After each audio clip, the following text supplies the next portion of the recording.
Everybody's chomping at the bit. Here we are. Here we are. All right. So you're a little blurry for me, but as long as you are audible and you can see me, let me change this here. I am clear from my screen. But Okay, you can see yourself. That's all that matters. yes. Yeah. All right, people. Welcome. Lucas is in here. Chris is in here. Carrie's in here. And all right. Good morning, all. Good morning, everyone. Good morning, Daniel. Good to see you. Likewise. Let me bring in some stuff. How's your everything? Everything's good. Having a good week. Lots of good things to report. All right, let's see. I'm going to do it this way. And then go to this. All right. Add to stage. All right. We are good to go. All right. Greetings. Welcome, everyone. Good to see you, Daniel. We're Likewise. What? Oh, likewise. I was just filling in. Generally, this audience is the same audience that's over at Bible Every Morning. So I was just filling them in on the meeting yesterday for everyone's information. The meeting I had yesterday is a core. There's 6 in the text thread, but 5 that show up in person. Daniel is the 6th. He's the outlier. He can't drive all the way to the meeting and back because not yet. He's out of state at the moment, but he's there in spirit. And so let's have the beginning of our Wednesday. Let me just give a quick update to you and anyone else listening about the meeting, how the meeting went. Actually, rewinding a little bit, and I'm not gonna say here online the school name where I met. Did I mention I was going to a school? I think I might have to meet with a particular Armenian school. I don't recall. Okay. I don't know if you mentioned it online. But it came up just last week. Somebody from UACC, the church, said, "Oh, I'm going to connect you to this particular school," and I hadn't even heard of the school, and I mean, maybe I'd heard of it, but the name never registered with me. And Carrie's talking about something. It's just it was like a no-brainer school for me to be talking about Sogum and Talarian. And I went in and met. I had a point person that I was meeting who's one of the teachers, and by the end, I was talking to a high school class about Sogum and Talarian, a high school room full of seniors in high school, young Armenians. And the takeaway from that meeting was that next Tuesday, I will be meeting with all of the faculty at the school. Maybe just the high school, but this is elementary through high school. So I'm not sure, but probably at least all of the high school teachers, and then planning something for me to come and address the entire, I don't think the entire student body. I think maybe either the entire high school or the entire senior class by the end of the year, sometime soon. So that went amazingly. It was like it had this sense that by the end of my visit to the school, I got there at like 10:15 and left at about 12:30. And by the end, it had the sense that the whispers had spread through the whole school that the Sogum and Talarian guy was there or something. I mean, I kind of stand out, right? Obviously, I look, not like your average person, but I had this feeling walking down the hallway, just like eyes on me and whispers. And it was one of those. And I was like, okay, Lord, I'm enjoying every second of this, but just guide my words and everything. So that was my morning. And then the meeting with the team started at about 1:30 and ended at like 7, where I left at like 7:30 and they were still there. Some other people showed up late and stuff, but it was a very good meeting. Christine is making extremely good headway on the business pitch, right? The numbers pitch, what the people with money want to see before they release that money. And that's just the only thing that's been missing, right? That's the thing that has been, I'm not the business guy. I'm not the numbers guy. I'm the crazy artist, visionary, creative, whatever. And thank God he's bringing the right people and the right connections to guide us to get that side done. So again, not making promises, but it just feels like that horizon, the funding horizon, is rapidly approaching. So that's the main takeaway from the meeting. We're pushing to find the right literary agent. I'm going to leave that where it is. But meeting was very productive, very good. We did mention the troll in the meeting a bit, which we don't need to mention. But all my team is like, ignore. I'm like, I'm relishing it. I'm not bothered by it. I'm relishing that, because this particular person is inflamed by me and is raising his ugly head. It is proof that I'm doing the right thing, right? It's evidence that the Lord is at work. Let's just leave it at that. So, all right, I'm going to hand it off to you. What are we looking at here? Tell us these topics. Well, you see the headline that's on the screen now, which is reminiscent of a headline we saw a few weeks ago. Right. A similar event here, French-German TV channel Artsakh omits Armenia from map, faces major backlash from Armenians. Look at this map, people. Look at the map behind the presenter, and you see every nation in the Caucasus region there, except Armenia. You see, not only is Armenia not seen, but Azerbaijan's borders have been expanded to reaching the Turkish border.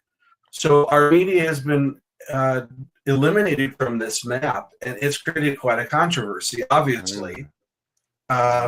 Reading through some of it here, a controversial episode of 28 Minutes sparked wide outrage when it featured a map of the Caucasus region that completely omitted Armenia.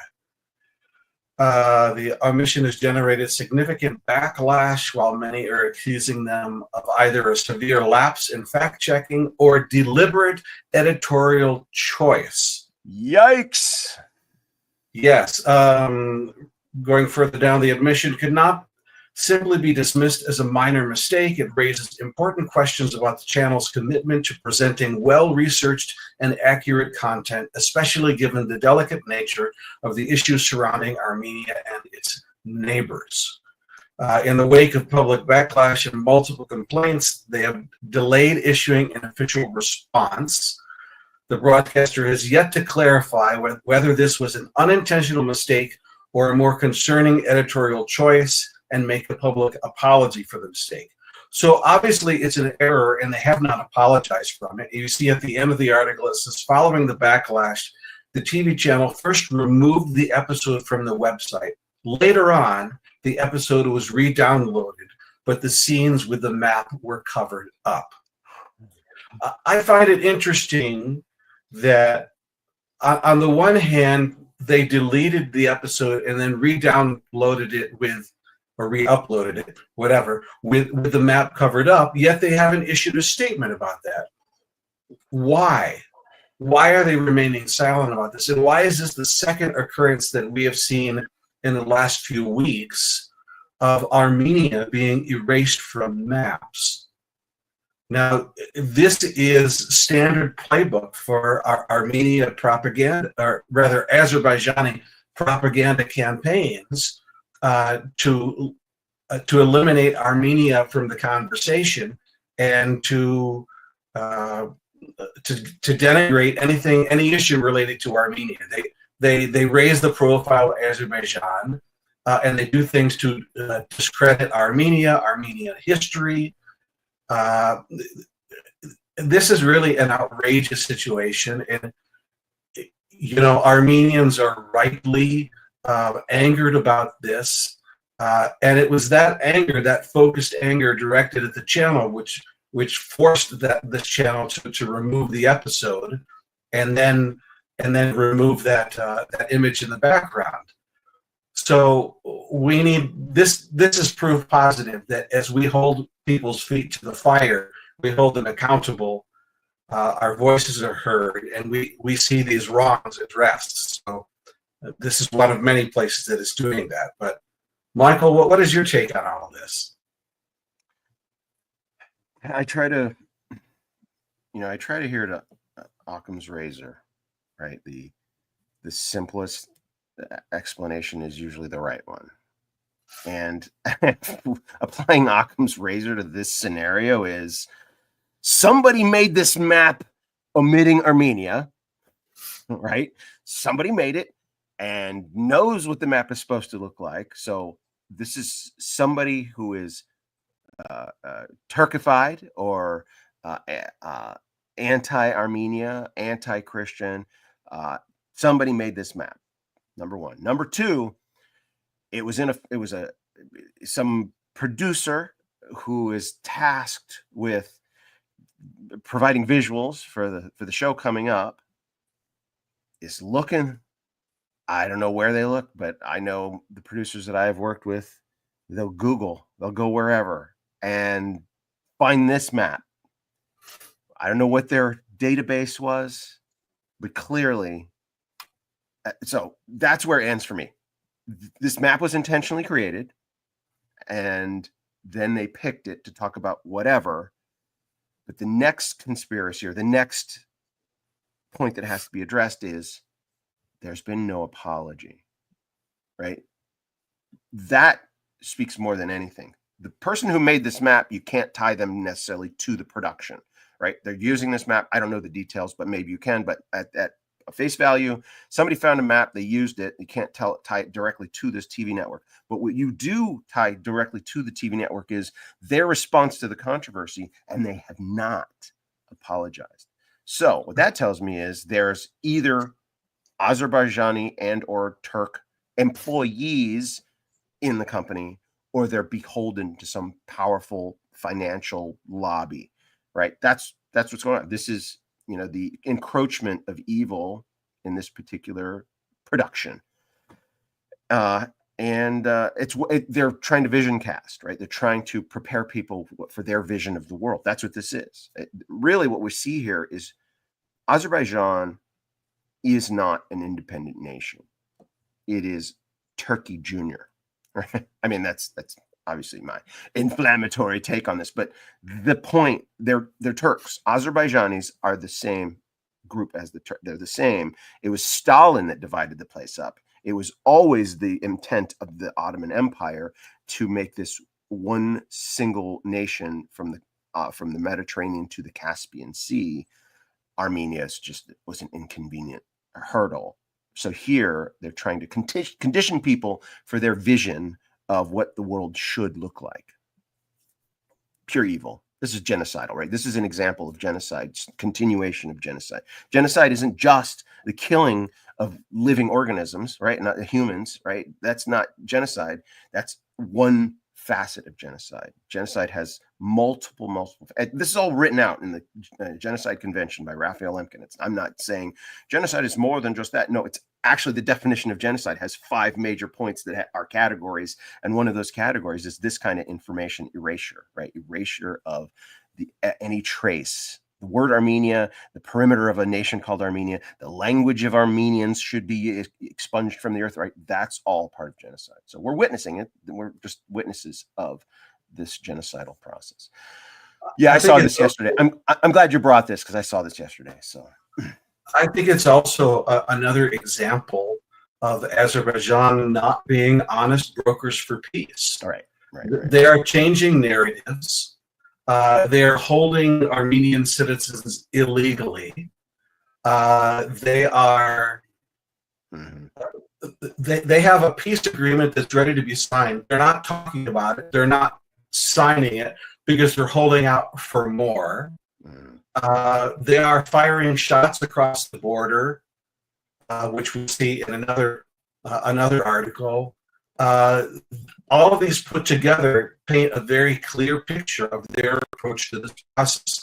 They are trying to reframe the conversation. They are trying to erase moments from history. They're trying to rewrite history. In their version of history, Armenia doesn't exist. Yep. Yep.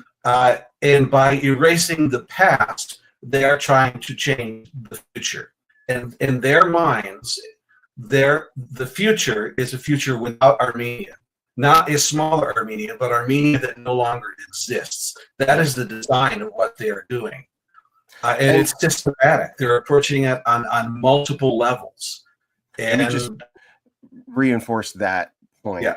For any skeptic out there, in 1923, with the establishment of the Turkish Republic, after the collapse of the Ottoman Empire, in 1923, the founding of the Republic of Turkey with Ataturk as its founding president,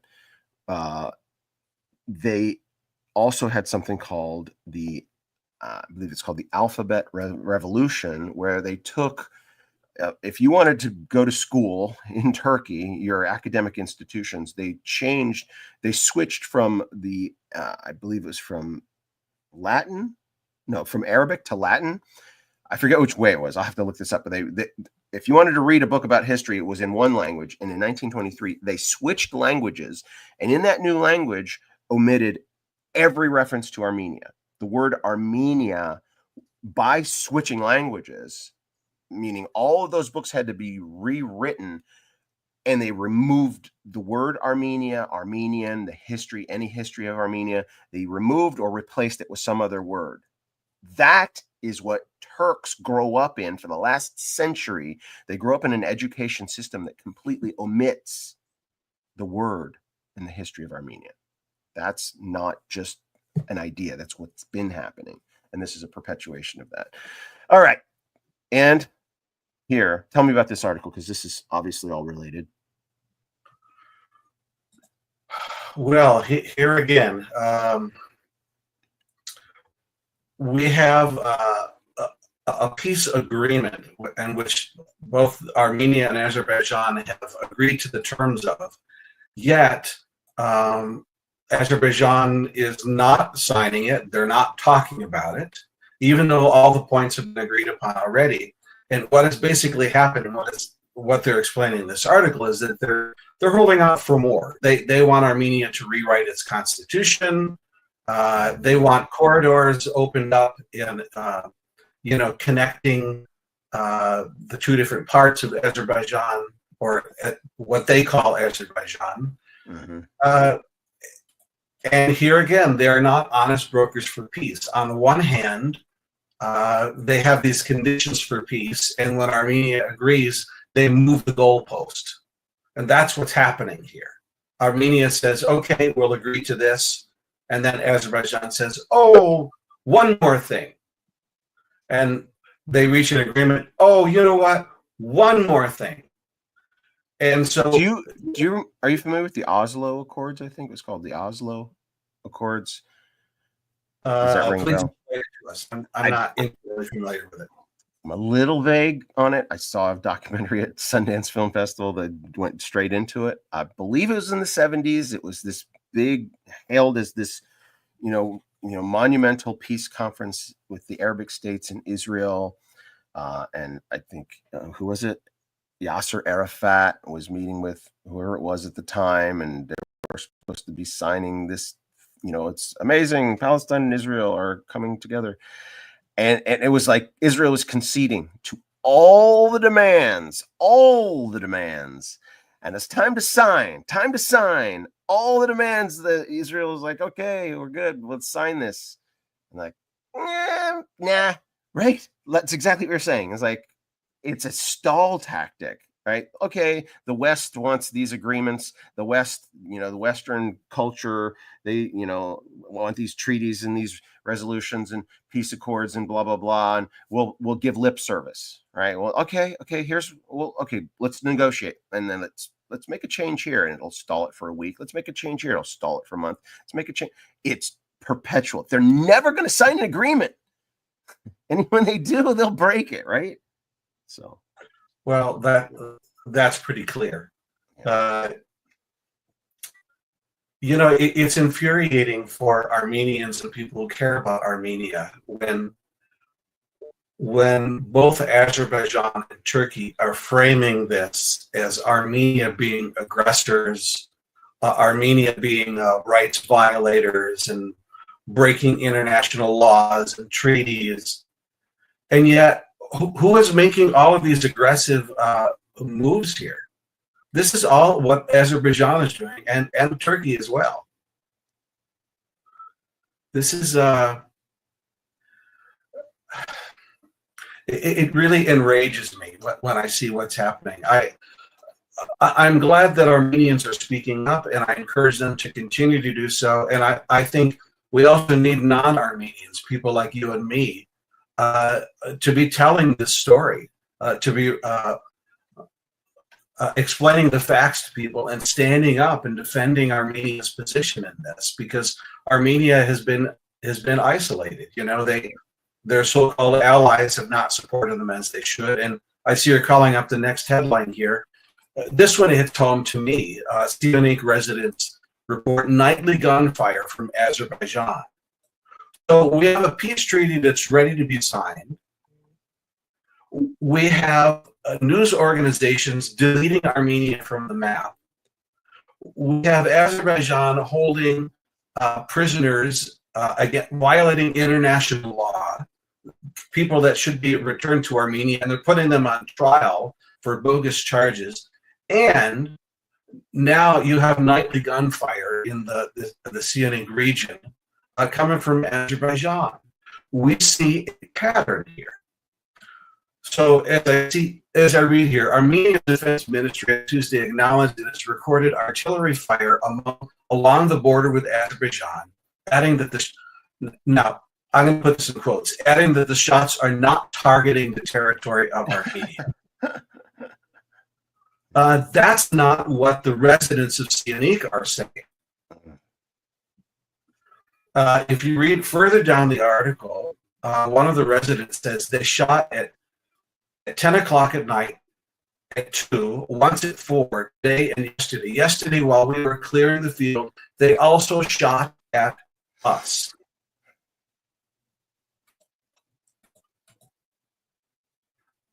I think that speaks for itself right there.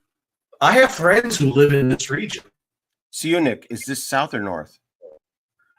This is near the border of Azerbaijan. So, you know, you can see Azerbaijan from, you know, from this region. In fact, I was in this region. Is that the northeastern or? No. Let's look at that map. Let me call up a map here. Because I drove through Azerbaijan when I was going from Lake Savan to Tbilisi, Georgia, where the border has crossed the highway so that you're technically in Azerbaijan and this was in 2018. And our guide said, oh yeah, over there's sniper, like technically you could get shot by snipers as you're driving along this road, you know, from Armenia. This would be south. Okay. That's what I was thinking. This is approaching the border of Artsakh, I believe. That's what I was thinking. Syonik is a region I have not been to, but Azerbaijan is right there all the way from north to south on the eastern border of Armenia. It's a beautiful region. There are many refugees from Artsakh who have come to this region as well too. So here they fled for their lives, and now they're being, you know, fired upon from Azerbaijan and daily threatened. This is something that we need to keep talking about. Yes. It's their daily lives. Imagine going about your day and hearing gunshots. Well, I live in LA, so actually, but it's not a normal thing. Well, actually, on that note, I was visiting a friend of mine last week, or about a week and a half ago, on the eastern side of town, the western border of the town I live in. And my friend, he's a news guy, a newspaper guy. He's always monitoring the police scanner, etc. And I'm not kidding, because he texted me right after it happened. Within 3 minutes of leaving the spot where I was parked in front of his house and driving, some people shot up a car parked like maybe 50 yards south of where I was parked. Some people drove by and shot up a car. Yeah, so God is protecting us. I'm grateful that you are here with me and with the team, and here with us, this group that watches here on this YouTube channel and the other YouTube channels that I have in this little network. There's a core group of people. I'd say 99% of them are believers in Jesus, and those are also prayer warriors. So these are people that have been praying for me for years, and that are taking ownership of the Armenian narrative, right? And none of them are Armenian, right? So this is a core that I always consider this as an infrastructure that I've invested time and energy in, that will be something when the project reaches a certain point and we start mentioning these channels to other people, that this is going to get flooded with more and more people in a good way. And there'll be more trolls that come in here. But this, Daniel, I always see this as like a seed we're planting that is taking root.